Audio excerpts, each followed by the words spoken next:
Middle east की खबरों में आपका स्वागत है। मैं हूं खुर्रम शहजाद और आज 3 अहम अपडेट जो है मिडिल ईस्ट से निकल कर सामने आए हैं। किस लिए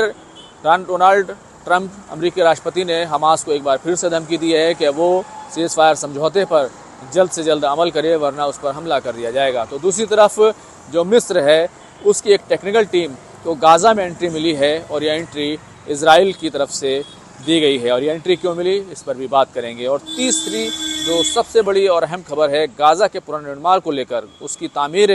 नौ को लेकर, रिबिल्ड करने को लेकर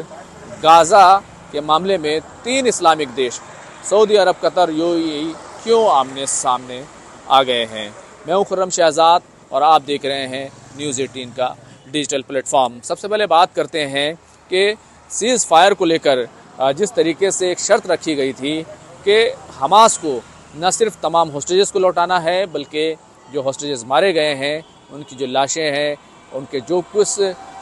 तमाम चीज़ें जो उनके बाकियात हैं वो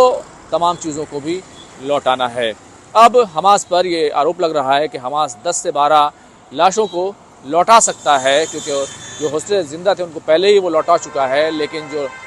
जो लाशें हैं उनको लौटा सकता है लेकिन वो उसमें देरी कर रहा है। दूसरी तरफ हमास का ये कहना है कि उनकी लाशों को तलाश करना बहुत मुश्किल काम है और इसीलिए इस पूरे मामले में देरी हो रही है।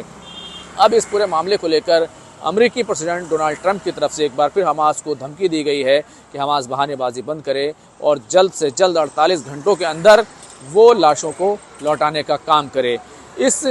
पूरी बयानबाजी के बीच जो मिस्र की टेक्निकल टीम है उसको गाज़ा में इजराइल की तरफ से जाने के लिए एंट्री मिली है और ये तमाम जो टेक्निकल टीम को बेंजामिन नेतन्याहू, इजराइल के जो प्रधानमंत्री हैं, उनकी ज़ाती रजामंदी के ज़रिए से ये परमिशन दी गई है। टेक्निकल टीम गाज़ा पहुंची है और गाज़ा पहुंचकर उन तमाम लाशों को तलाशने का काम जो है वो करेगी। तो ये तमाम घटनाक्रम जो है निकल कर सामने आ रहा है। तो तीसरा जो सबसे बड़ा मामला है कि गाज़ा का पुनर्निर्माण कैसे हो, उसको लेकर 3 इस्लामिक देश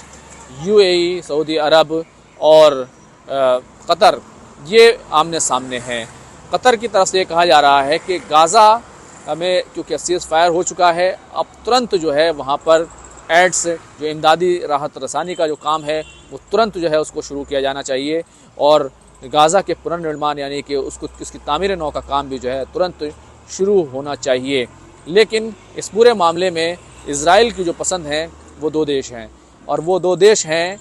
सऊदी अरब और यूएई। इजराइल चाहता है कि ये दोनों मुख्य भूमिका निभाएं। ये जो बुनियादी किरदार जो होना चाहिए गाज़ा के पुनर्निर्माण को लेकर वो सऊदी अरब और यूएई का होना चाहिए, लेकिन कतर का क्योंकि इस पूरे मामले में एक अहम रोल रहा है और सीज़ फायर कराने में उसने तमाम तरह की बातचीत में अहम किरदार अदा किया है, इसलिए कतर की बात भी जो है वो काफ़ी अहम है क्योंकि अमेरिका के ज़रिए से कतर को ही ये जिम्मेदारी दी गई थी कि वो इस मामले में अहम किरदार जो है वो निभाए। दूसरी तरफ यूएई और सऊदी अरब का कहना यह है कि सबसे पहले जो काम होना चाहिए वो हमास के हथियार डालने का काम होना चाहिए, क्योंकि अगर हमास हथियार नहीं डालता है और वो लाखों करोड़ों रुपए डॉलर का अगर वहाँ पर निवेश करेंगे, वहाँ पर वो पैसा लगाएंगे तो कभी भी जंग शुरू हो सकती है। तो इस बात को लेकर वो खतरे में जो है इस बात को अपने नहीं वो डाल सकते। इसलिए पहला काम जो होना चाहिए वो हमास को हथियार डालने होंगे और किसी दूसरे को कंट्रोल जो है वो ले लेना चाहिए, चाहे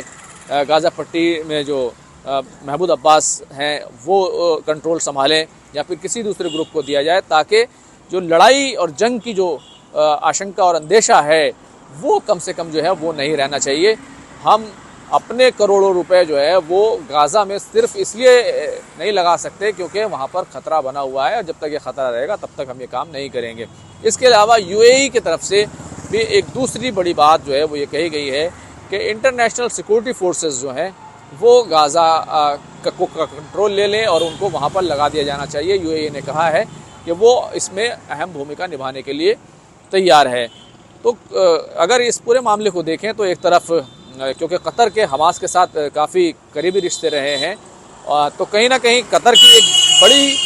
भूमिका, एक बड़ा किरदार जो है इस पूरे मामले में मौजूद है। अब ये तीनों देश जो है आमने सामने हैं और अपने अपने तरीके से ये चाहते हैं कि इसमें काम जो है फ़ौरन शुरू होने जाना चाहिए, क्योंकि गाज़ा में अगर कतर का कहना यह है कि अगर देरी की गई तो वहाँ पर मानवीय संकट जो है वो काफ़ी जो है गहरा सकता है और उससे जो है और भी हालात जो है ख़राब हो सकते हैं। इसलिए बुनियादी काम यानी हेल्थ का इशू है या फिर वहाँ पर जो आम ज़रूरतों के लिए पानी है, ये तमाम चीज़ों के पर जो है फ़ौरन जो है उस पर काम शुरू होना चाहिए। लेकिन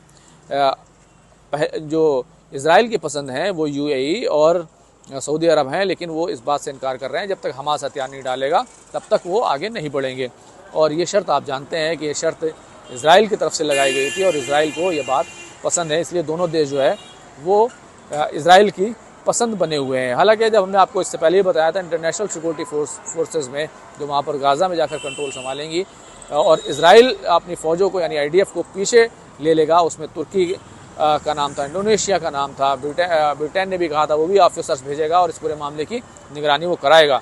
लेकिन अब ये तीन जो इस्लामिक कंट्रीज़ हैं ये आपस में भिड़ते हुए दिखाई दे रहे हैं और अपना अपना प्लान जो है शर्तें पेश कर रहे हैं कि इस तरीके से ये काम होना चाहिए। एक तरफ कतर है जो तुरंत तमाम चीज़ों को करना चाहता है, और दूसरे सऊदी अरब और UAE जो हैं वो इसमें अलग तरह की अड़चनें लगाने में लगे हुए हैं और उनकी अपनी मजबूरी है। जाहिर सी बात है अगर जंग होगी तो उनके हज़ारों